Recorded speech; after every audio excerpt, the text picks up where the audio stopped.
Human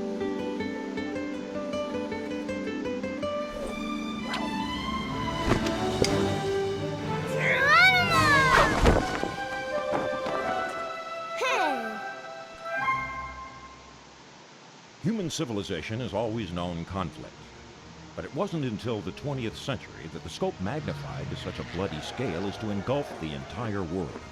In the aftermath of the war to end all wars, Adolf Hitler and his Nazi party fanned the flames of a broken and dispirited nation, rebuilding the country from the ashes of the Versailles Treaty into a fascist juggernaut that seemed unstoppable. They pushed all the way to the Atlantic in their blitzkrieg, with England their next target. But Winston Churchill and his small island nation won the Battle of Britain, holding out through Hitler's terror bombing for an entire year. They stoked the fires of freedom long enough to stay alive and to save the world. After Pearl Harbor, the United States, with all its military and industrial muscle, entered the war. First Africa, then Italy, and then finally Fortress Europe itself. You, soldier, are a part of this great crusade. Are you ready to rise above and beyond the call of duty?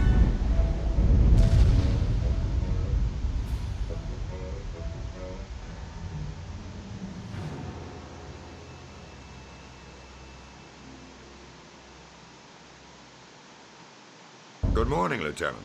I'm Colonel Hargrove from the Office of Strategic Services. I'll get right to the point. The OSS was formed 2 years ago by presidential order to serve as the intelligence branch of the United States military. Our mission is anything and everything.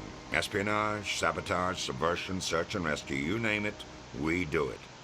Now, from time to time, we recruit people from outside of the regular ranks, especially if they've got a particular skill we need. Like you, Lieutenant Patterson. What you did last Monday got our attention. I know you consider yourself just another anonymous pilot in the Transport Corps, but taking out a half a dozen of the Wehrmacht and then sneaking back into friendly territory is quite an impressive feat of soldiering by anyone's measure. I had your records from basic and OCS pulled. Your instructors gave you high marks for weapons and munitions training. You were the top marksman in your class, excellent leadership skills, noted for being especially smart and resourceful. I also had your university transcript pulled. You were just 1 semester away from getting your aerospace engineering degree before you enlisted. You had earned straight A's from start to finish. In short, Lieutenant, you're just the kind of man we're looking for.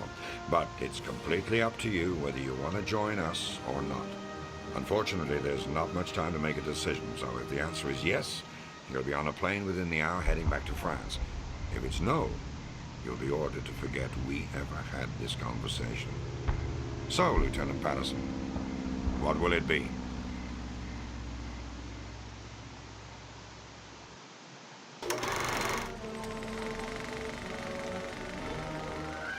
This operation is being planned as a success. We cannot afford to fail. With that declaration, the tone for D-Day was set.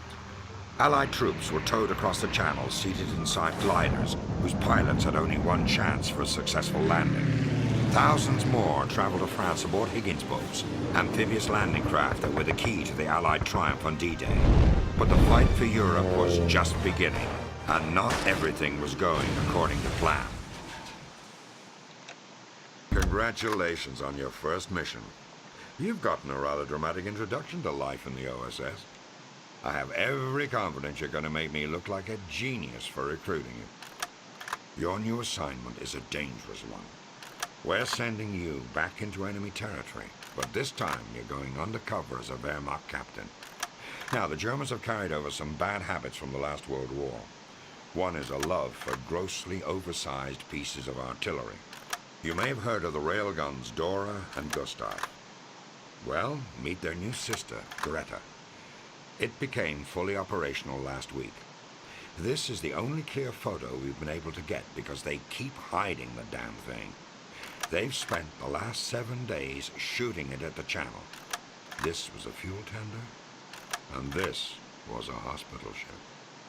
Greta's actually smaller than the Dora and the Gustav, but it's capable of firing a more powerful shell, and its reduced size gives it a high degree of mobility, so they're always able to move it before our bombers can get there.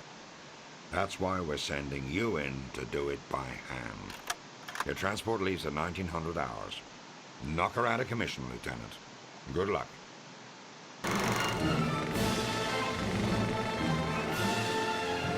Delivering explosive ordnance onto an enemy target has always been a major element of modern warfare. Artillery, tanks and bombers evolved into lethal extensions of the mighty German war machine. Goering's Luftwaffe, working in tandem with the Wehrmacht's mighty siege guns, smashed across Europe, the Channel and Britain herself. But tanks could be stopped, rail guns could be destroyed, and airplanes could be shot from the sky. Welcome back, Lieutenant. Unfortunately, you won't have much time to rest before you head out on your new mission. This time, your destination is inside Germany. We're sending you to the Dachsmark submarine facility in Bremen, where they're building a new U-boat prototype that dwarfs anything we've seen before. Your job is to prevent this monstrosity from ever training its periscope on an Allied ship. Destroy it any way you can. We've arranged for your transport to Dachsmark aboard a merchant marine freighter. You'll be going undercover again, this time as a Kriegsmarine officer. Now let me be clear, Patterson. There's no room for error. The timetable is extremely tight. Intelligence reports the sub will be launching for sea trials within the week. Get there as quickly as you can.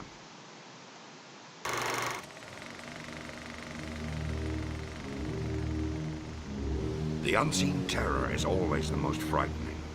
And if you were aboard a ship in the icy North Atlantic during the war, you experienced firsthand the dread of wondering if you'd ever make it to port.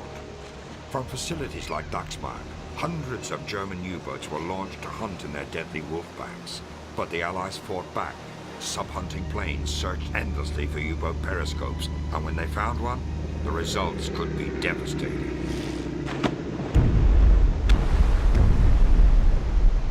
Regardless of which side you fought on, this would be a horrible way to die.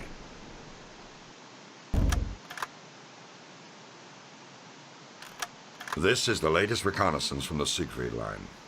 Now that Montgomery's attempt at a shortcut has failed, we're going to have to get through Germany the hard way.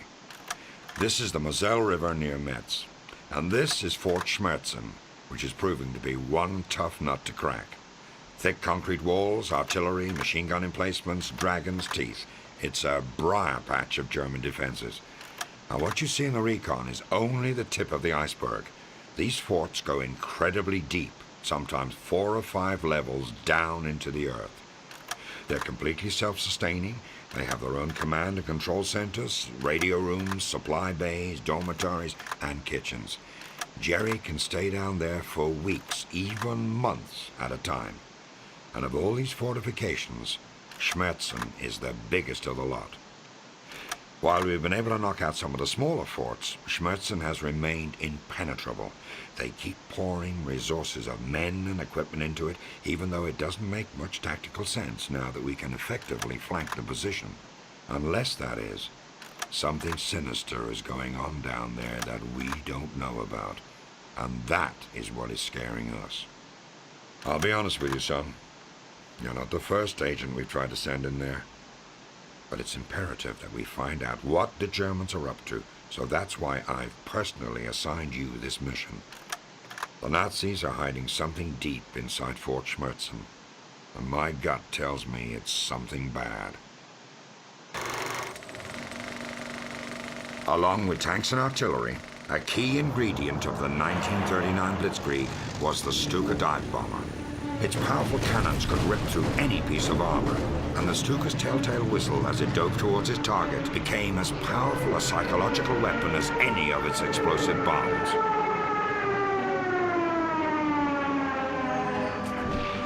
Goering and Hitler's success with the Stuka, however, would be short-lived. The Allied air forces would soon gain superiority of the skies.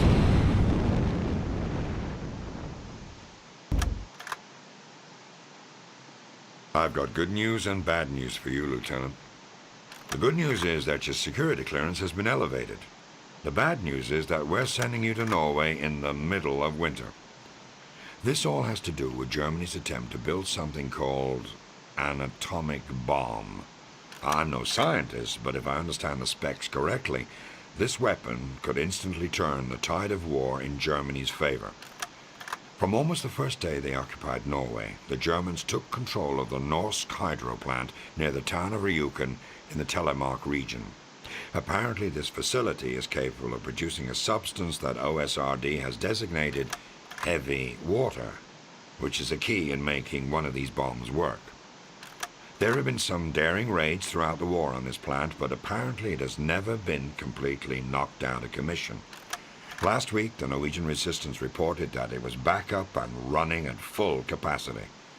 Your transport leaves at 0700 tomorrow. Arctic gear is waiting for you on board. Good luck, and try to stay warm.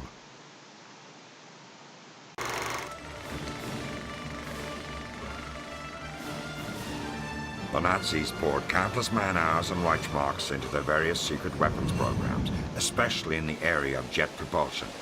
Here, the airframe of a Messerschmitt 163 undergoes a somewhat successful test. The 163 Comet was an amazing little fighter, though it was often more dangerous to the pilots who flew it than it was to enemy bombers. But despite its drawbacks, the jet age had begun. Welcome back, Patterson. I hope you've had a chance to warm up after your visit to the North Pole. Because time is of the essence with this next mission. We're sending you to the Steinberg salt mine, located just outside of the Austrian village of Alt-Aussee. The Third Reich has used the mine as its all-purpose safety deposit box, creating a vast cache of paintings and sculpture.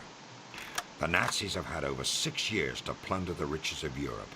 They've looted art from personal collections and museums, stealing almost the entire cultural heritage of Western civilization. Now, I know I might not look it, but my college minor was art history, and it gives me grief to no end when I think about everything that's been lost in this war. All the art that's been destroyed in the never-ending artillery barrages and bombing raids. 2 days ago, our intelligence intercepted a communique from the regional governor ordering the destruction of the Steinberg salt mine and all the artwork inside. The garrison's commander responded enthusiastically that the place would be wired with enough explosives to destroy not only the mine, but part of the adjoining town as well. Sadly, this situation is not without precedent. Last year, after the invasion, Hitler ordered the general in charge of Paris, von Dietrich von Cholitz, to burn the city lest it fall into Allied hands. For history's sake, Cholitz refused and declared Paris an open city, saving it from certain destruction. Unfortunately, what Cholitz did was an aberration in the way a typical German officer thinks. There's a jeep waiting for you outside, Lieutenant. Stop this madman from carrying out his orders. Dismissed. Following in the footsteps of the Me-163, the Messerschmitt 262 was the first true turbojet fighter aircraft. Capable of flying 100 miles per hour faster than a P-51 Mustang, the 262 streaked across the sky at more than half the speed of sound. It was an aircraft truly ahead of its time. The Germans hoped it would win back the air superiority they so desperately desired. But the 262 was not invincible, and it was too little, too late for the Luftwaffe.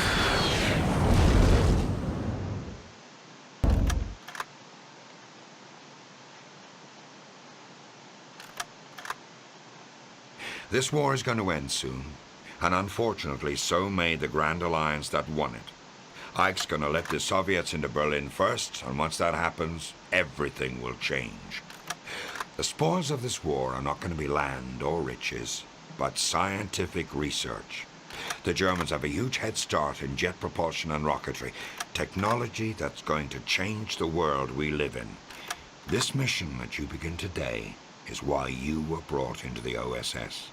It's been in the planning stages since before D-Day, since before I even knew your name. Lieutenant, you're being sent back into Germany one last time, on a mission that just may determine the fate of the free world.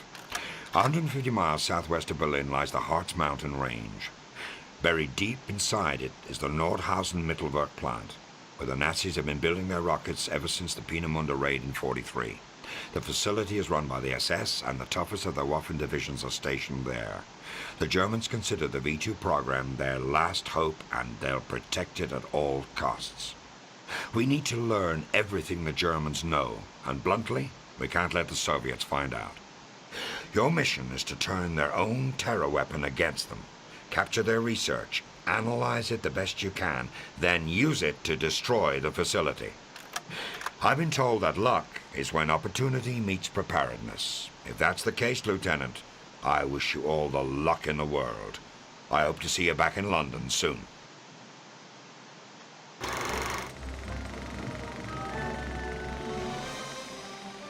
This rare color footage captured by the Allies shows the early days of the German V2 rocket program.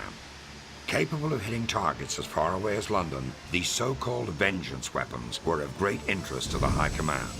One can only imagine the devastation if the Nazis had succeeded with their heavy water research and perfected an atomic warhead. Just as the Me-163 had ushered in the jet fighter, the V2 heralded the beginning of the missile age, the implications of which would carry through to all the generations of mankind to follow.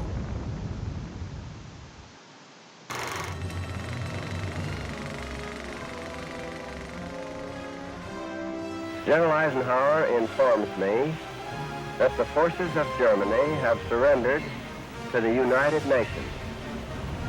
The flags of freedom fly all over Europe.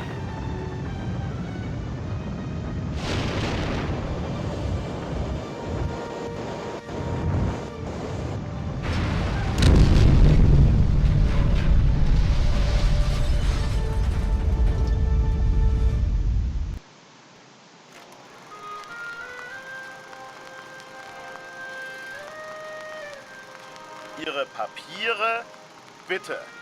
Your papers, please. Verzeihung, aber Sie haben Ihre Granate vergessen. Excuse me, but you forgot your grenade. Der Amerikaner hat Hundekuchen in der Tasche. The American has dog biscuits in his pocket. Rennt euer Leben. Er hat eine Panzerfaust. Run for your lives. He has a bazooka.